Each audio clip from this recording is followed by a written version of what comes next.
Me oleme jõudnud sellisesse linna nagu Gränna ja tegemist on Lutsukommi pealinnaga, aga see ei ole peamine põhjus, miks me siia linna tulime. Nimelt meie reisiagent ChatGPT tahtis hirmsasti siia linna tulla.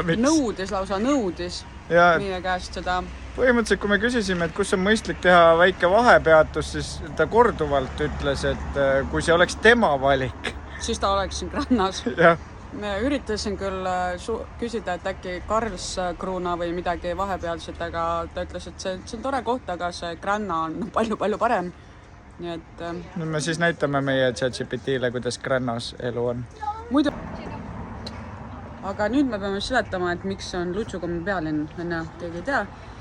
Kuuldavasti leiutati Grännas tegelikult see sirge, punavalge Lutsukomm.